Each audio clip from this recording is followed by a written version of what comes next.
due to Porter. Porter is also the person to blame for me becoming state committee woman, because as a clerk, when you run for office. Porter is the person who has been working for the grassroots far longer than I could even name. And he's a wonderful, wonderful person to talk about the grassroots. Thank you, Porter, very much.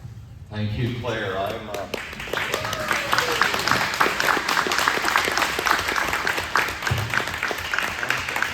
Did I get the wrong one? No, you're fine. You're fine. Well, I'm certainly, is it coming out okay? Yeah. Oh, you're, okay. She could hear me back there. Oh, there we go. Okay. Yeah, I appreciate the honor. I really do feel honored and a little bit bashful with all of the hyperbole. But, you know, I've had a small part in this, and just to get it out of the way, if you're wondering what this is all.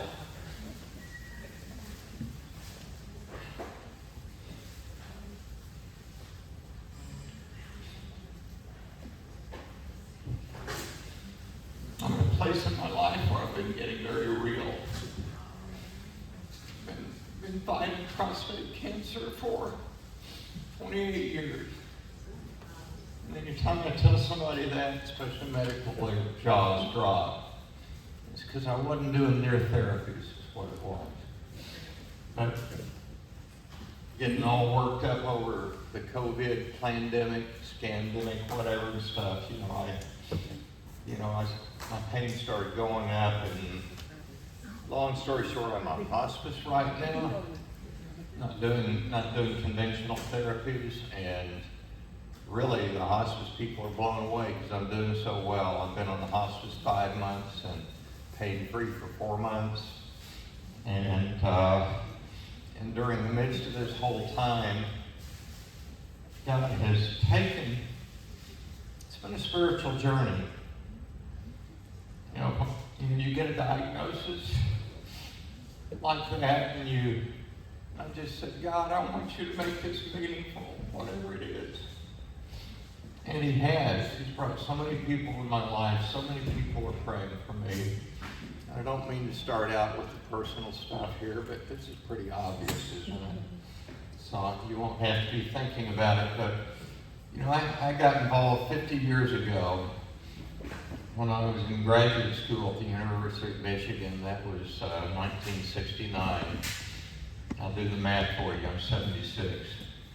And started Ayn Rand called for people to take back our nation and rebuild free markets and get ourselves learning all about economics and freedom. And it was like, I went straight to a part of me that God designed to be a part of making all this happen. And I started getting involved in various grassroots things. I was so grassroots, I didn't want to, I couldn't, I re-registered independent when Richard Nixon was the nominee, because I couldn't bring myself to vote for him. But when Ronald Reagan got elected in 1980, I came back Republican, and I ran for the State House 85 in 1976 when I first got active. Then in 82 I got elected to the State House as a Republican and served one term there, which had 2 sessions. And that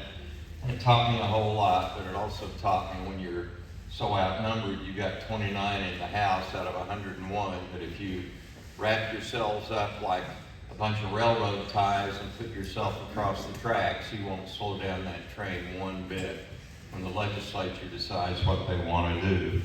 And that's where we're at. This is better. I mean, if you're having trouble hearing me, let me know. If you want me to shut up, just go like that. That'll work there. But I've only got about 5 more minutes, because this is the important thing. I told people at first, I said, when I was diagnosed, I said, how amazing this is. As I looked at it, wouldn't it be amazing that this vision God's given me ended up starting to get fulfilled?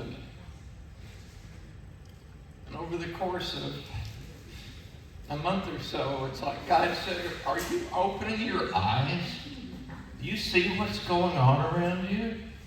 Look at these people up in McIntosh County and Pittsburgh County and all over the place, and the people that are showing up here, they're getting involved. God's put it on their heart to jump in this battle to save our nation also. You know, so Porter, if, you know, my plea with him, you love this bargain, says, God, if you'll just heal me, I'll finish what you put me here to do and then bring me home anytime. He probably went, ha, ha, ha. That's really hysterical.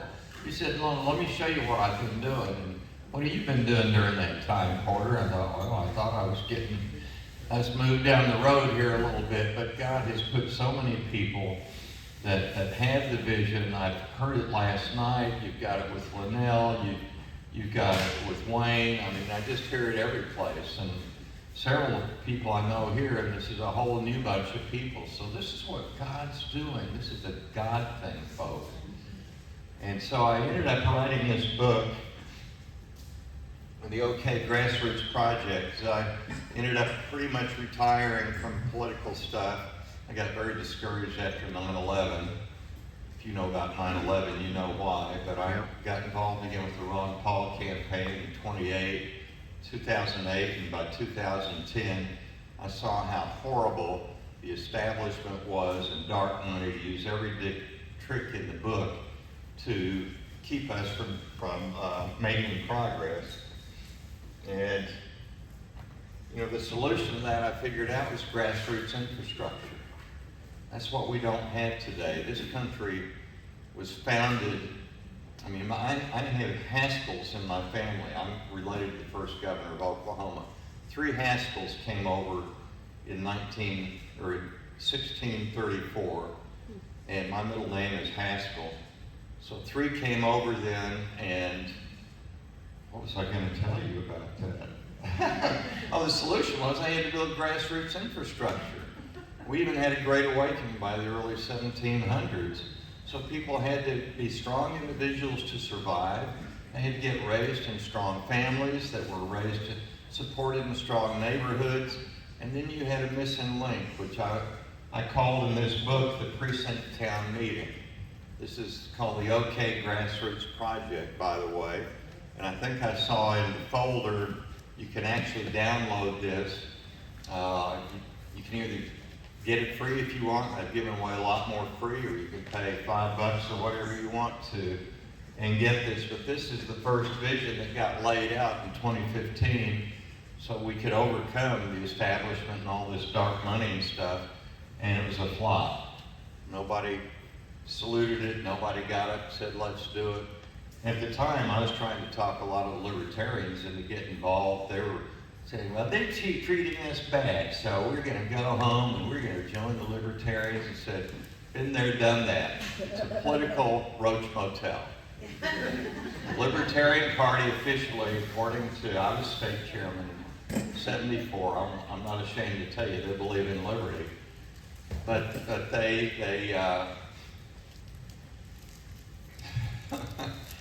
we believe in liberty, but I couldn't get them involved in the GOP because they were so nasty to them. And so they went to the Roach Motel and went away.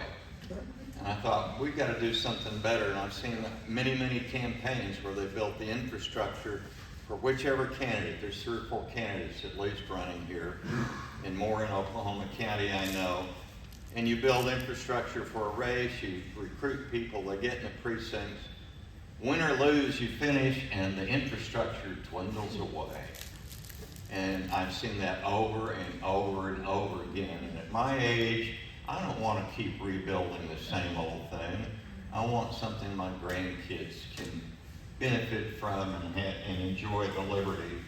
So that's the vision for all of this, is to rebuild social infrastructure.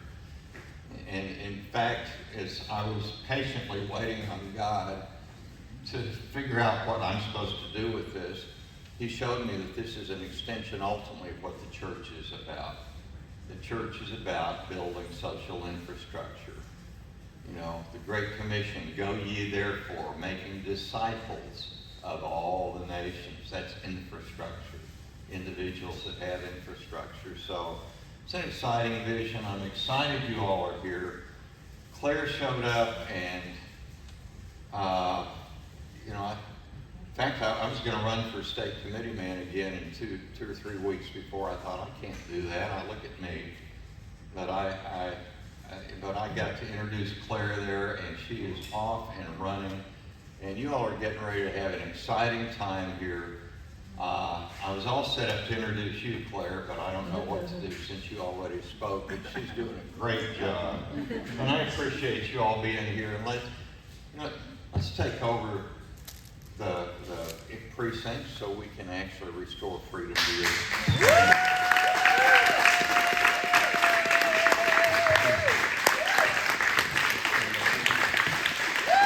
I'm done. You're not done.